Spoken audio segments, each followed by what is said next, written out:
We're going to go over the first UPA escape, and that's when somebody puts their hand on your throat. It could be one hand, it could be two hands, or a hand on the collar. Basically, it's all going to be the same. Okay, so when I mount, let me get you on here, and we need to turn more hands. Here, and he's sitting. Again, I want to keep my elbows in for now, my legs here, because if he grapevines my legs, the UPA becomes very, very difficult to do. I can't do it. So I'm going to keep my legs flat, my elbows in so he doesn't slide up. Now, if he puts his hand on my throat here, just like standing, I want to clench my teeth, tense up my neck. Okay, now, I need to take, because if you're putting all the weight here, it won't take long, squeeze, and push down. It won't take long for me to start to choke and start to panic. So from here, I'm going to take both hands, I'm going to pull his arm down. Now if he's strong, resist, I do a crunch with my body. Okay? When I pull the arm down, it takes weight off my neck. So if he's trying to squeeze here, it's not. My elbows are glued to my body. Okay? You can also sometimes just gable grip here. And as soon as I do, and I get his elbow to my body, this hand, I'm going to cup the forearm, no thumb. This hand is going to slide back behind his tricep. Okay, so this is very important. I'm not holding like this because he can pull his arm straight back. I lose the arm. Okay, what I don't want to do is have him sitting up and just do this. Because see how high his shoulders are? It's going to be very difficult for me to get his hips above his shoulder. So I want to bring him down as much as possible. So I break him down and glue. Now, as much as possible, I want to bring this elbow into the center of my body, but I don't want to bring his body over on this side because I need to bring him this way. Okay, so when I do this, I pull his shoulder a little bit to this side, his elbow a little bit to this side. Okay, and my elbows are here. Now, I've already trapped the arm, so he has 4 bases. 1, 2, 3, 4. I need to block everything on one side. I always say it's like a table. If I chop off one leg, it won't fall. I chop off 2 legs on the same side, the table will fall. So I've already got one leg trapped. By the way, if he has clothing, you can grab. I teach people for self-defense not to rely on clothing because it might not be there. You might have a short sleeve shirt. But if this is a sport or in class, you can grab. What I would suggest is not grabbing here. Actually grab more towards the shoulder because now he tries to posture up. I can keep it a little tighter. So we're here and here. Now I'm going to block his foot. So I have everything on the same side. Now, if I just bring my foot up like this, okay, he can pull his foot this way and maybe step up and defend this situation. So when I bring my foot up, I want to turn my knee out. I sometimes try to put the bottom of my foot on his foot, so now he tries to step his foot out. It's this way. So I'm not just doing this. Now, one thing is if this foot is too high, you can't find it, I'm going to use my elbow on his knee, curve my body down, and trap. Okay, so that's very important. So now I've got everything on one side trapped. Okay, so let's get turned this way.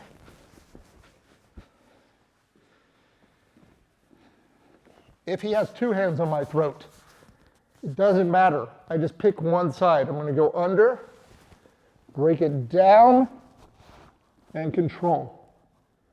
Okay, I can do either way. However, if he has a collar in a hand in my collar, okay, it's going to be fairly similar. The one danger is this. I always have to worry about the choke. So one thing I'm going to do is I'm going to turn my head this way.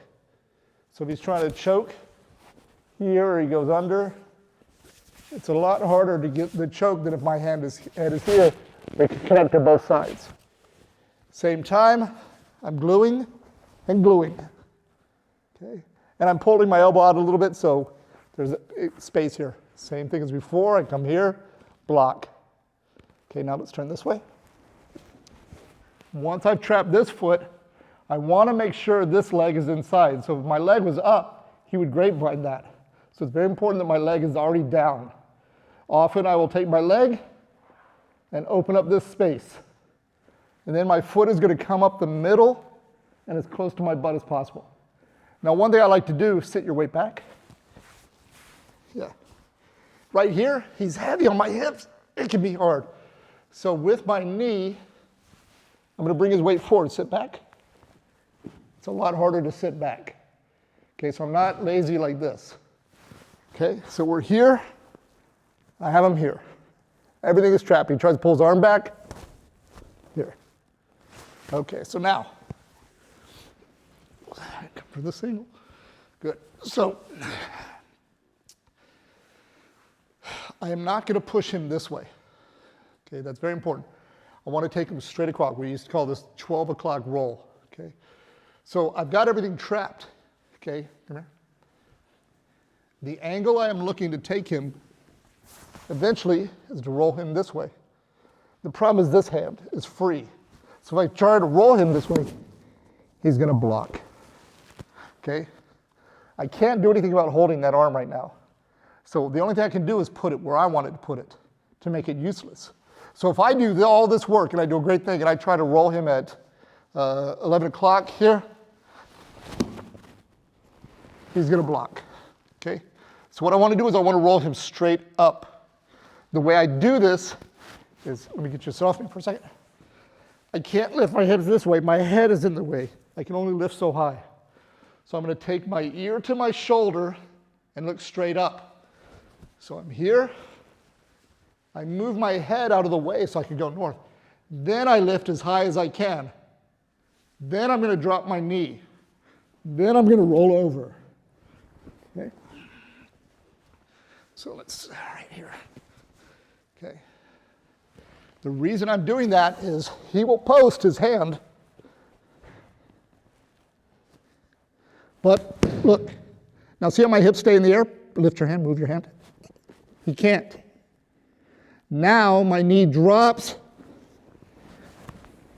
I roll over. Very important. When you lift, I see people get about here, and they lift their legs to try to throw their legs over. Drive off your feet as long as you possibly can. Okay? And also, we're strong where? Right, so I don't want a big mistake with UPA.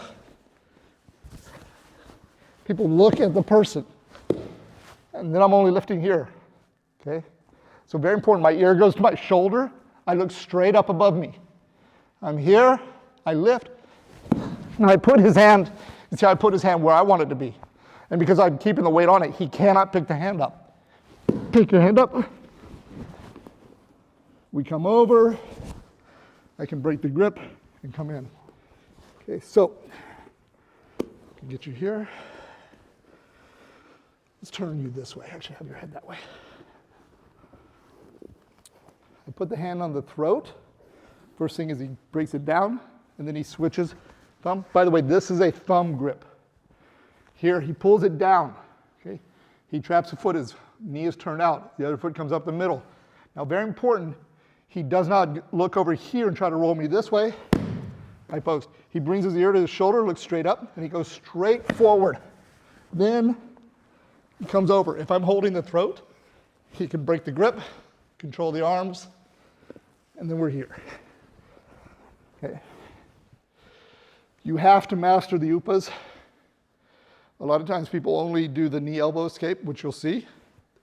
But the problem is if you don't master this, people won't open up the space to give you the knee-elbow. So you have to master both. It's like trying to box with only a jab or only a cross. The two help each other out. And this is our first UPA escape when the person has a hand on the throat or the hand in the collar.